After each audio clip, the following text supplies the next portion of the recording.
use your tongue, use your tip of your tongue sticking up there. Go on, stick your tongue up there. All right, I'm sticking your tongue. Yeah, so this is my training. I'm sticking my tongue up. So is this floral? Is this floral? Huh? You stick your tongue up and you're telling me you can swallow? Go on, try it. Stick your tongue up. Do your swallow. How are you going to swallow? The answer is talking about the action of swallowing. And then later on, this so-called master asks you to stick your tongue up. So who's wrong? I don't know. You tell me. So the actual swallowing, we call 上雀橋, you're bridging the duma rama, fair enough. But it's not the tongue, tip of the tongue sticking upward. It's just a swallow, because when you look at anatomy, the swallow, right, the tongue move up. What? Why? Why? Anybody actually go to some research and say, why? What do you mean choke? Choke means storage. I mean, store it. You store it. How you store it? Okay, so therefore you have to have a consequences, and it's been recording down 4,000 years, and nobody bothered to do any reading on it. When you swallow, you close the epiglottis.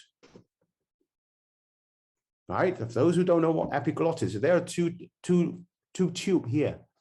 One is for food, one is for air. So when you swallow, the action is to stop the epiglottis, will shut and protect.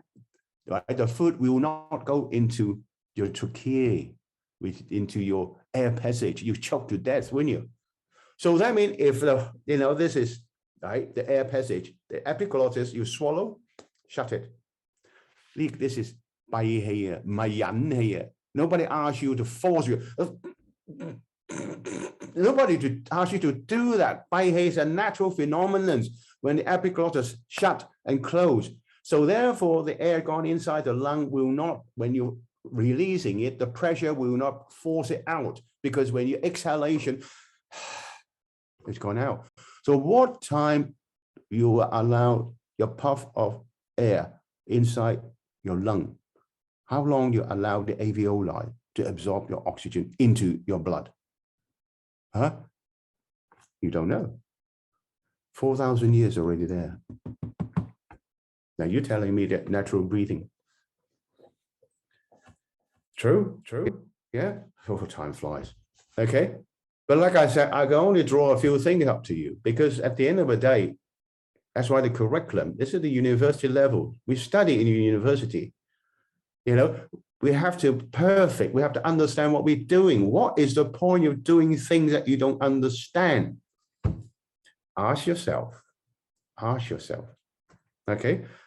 Now, so also that's what they call a shoulder breathing. That's why when you move your shoulder, your rib cages will be enlarged to such an extent, then the microcosmic part is the lungs inhale loads of large amount of air into it, and then you swallow, and all kind of technical thing in, depressurizing comes in, and that's why we call Shu, the emptiness, the status of emptiness comes in the ancient term. And what is that?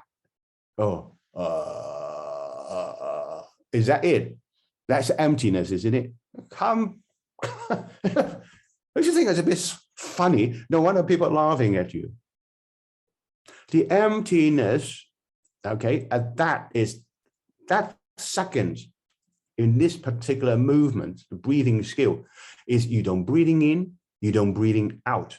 And there are the period of time, right? Yeah, that is depressurizing. Your body inside is depressurizing. How are you going to do that? Huh? Now, I can tell you about it. You don't even know the methodology to doing it. Huh? And then why you depressurize? So the exhalation should be as long as the inhalation. Why? Embryonic breathing. We call it reverse breathing. And there's another completely misinterpretation again. People talk about dancing like a belly dancer, moving all this, moving up here and there. That is a muscular skeletal exercise. What's it got to do with your breathing? What's it got to do with oxygen into your blood? And that's what we call it reverse breathing. Are you serious? Are you really serious? So haven't we got a big problem there? Fair enough. Now I'll tell you that. What is reverse breathing? Okay, embryonic breathing. How are we going to do embryonic breathing? You don't know. So if you don't know, how are you going to train? What are you training? I don't know what you're training. You ask yourself. So start asking yourself question now, or ask the person right in front of you. Ask him or ask her. It's only logical, isn't it? So like I said, I'm not a master, okay? I'm not a master, okay? I'm only a student. I'm only a research fellow, a student of 5,000 years of cultural knowledge, okay? Yeah. So I'm asking question. I'm always asking question. Now I'm asking question. Now I'm asking you question. Because if you don't ask question, what makes you think that you can find the answer? So it's not being a narrative, right? It's the opposite, because people are saying all this, fine, you know it. You probably, you think you're doing very well. What about the opposite? Have you looked at the other side? No.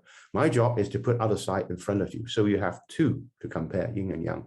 Use your brain, you find the middle. That's why the balance, right? The center, the equilibrium, the Tao lies in between yin and yang. Not yin, not yang. Okay, yeah. So this is what other people say, fashionable. Okay, you heard it now. So if you just follow this, you're biased, one-sided. Now, I'm telling you something completely opposite now. Never heard it before. You don't understand, but if you just follow me, you're also biased. Why? What happened if I'm wrong? I could be wrong. Okay, yeah. So where lies the truth? Compare it. Compare it. Truth lies in the middle. Now that's the Tao. So this is, you can call it the Tao of breathing. XingQiShu, QiGong. Okay. Now this is the ancient talk, the ancients drawings. Now there's a stone tablets. It's actually carving on a stone, right? So now move on. So people trace it, and this is the today's version. Now that's why you look at it now. This is QiGong. This is microcosmic path. What do you know about it? It clearly stated upper dantian, middle dantian, and lower dantian. Do you know anything about it? You don't. Now you're telling me you're training QiGong. Or you're telling me that, no, it's fine, you close your eyes and drip into subconscious universe. Like I said, I don't know that kind of teaching. So you come to the wrong teachers. Okay. So it's not as simple as you think. It's a human science. It's a medical study. Now, you can see, right, the back of it, you can see like a pillar all the way up, yeah, all the way up. Now, that's heavenly pillar linking up to the brain. Do you know anything about this? This is microcosmic path. You don't. Isn't there a lot of problem there?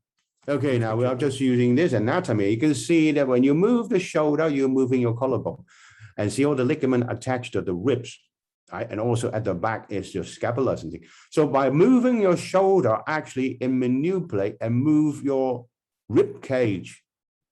So that's where the depth comes in. The depth. What do you mean depth? The depth of the rib cage. You create a bigger volume. Now you can see when you move like that. So you can see the rib cage is opening up. When the rib cages become bigger, that means your volume of your lung can be increased many times. And that means your breath go inside in your body, into the lung, in much larger quantity. So the next skill is to try to stop depressurizing it too fast, allow that puff of air in your lung, right, to be, shall we say, allow the alveoli to absorb the oxygen into your bloodstream, right, before complete your exhalation. And when you're even reducing the exhalation speed, third level comes in, embryonic breathing. Open your pores. That's what happened to reverse breathing.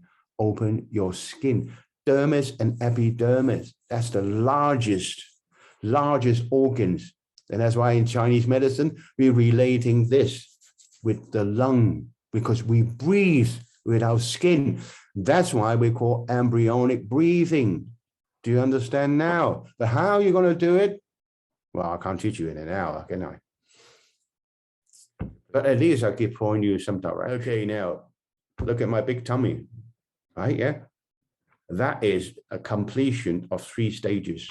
Now, next time I got some film as well, because I've done quite a demonstration, a lot of the demonstration. You can see me actually doing it. Okay. Next picture, please. Now, this is the microcosmic path. You're going up all the way on the back and then coming down, next one, in the front. It's a cycle. Okay. Now, you look at it in one direction. Now, it has nothing to do with Kundalini, okay? I'm a Chinaman, I'm telling you, I don't speak Indian. If you want to find what is Kundalini, go to an Indian guru, right? It's a circle. You can just see the other, it's a cycle. It's not up the Kundalini and then going all the way up, going to the universe. And a lot of students ask me, well, boy, if I go into the universe, how am I going to come back in? I don't know. I don't know. You ask the Indian teacher. I'm a Chinaman. I don't know. I don't even read their languages. True? Yeah. So these are Duma, Rama. It's a cycle. It's more than all this. You can look at it, acupuncture, look at the meridian. But obviously, these are very important ones, which is governing your upper dantian, the middle dantian, and the lower dantian. But they don't release dan. Energy points do not release what? Medicine. They don't release natural body medicine. Energy point is to releasing or absorbing yin and yang, right? Organs. And what's this microcosmic path nourishing what organ? Your spine. Just now you saw the other picture. Okay. Your spine and your brain as a cycle. Do you understand? So not as easy as you think, isn't it, QiGong? Okay. Oh, wow. Time. Okay, so I'll keep on talking about it. That's why some people even say, hey, Professor Leung, you keep on talking about the same thing. Yeah, I talk about the same thing. I've been looking at the same thing all my life. I start training at 10 years old, 60 years, I'm still looking at the same thing. And you're telling me that I'm talking about the same thing. Have you got time? Right? You don't even have time to talk about all of it. So I would suggest people that, try to calm down a bit, you know what I mean? So at least now you think about it, so you will not be fooled by unqualified personnel. We got loads of people that are not even qualified in internal Taoist medicine. Okay, yeah, so good. Thank you very much.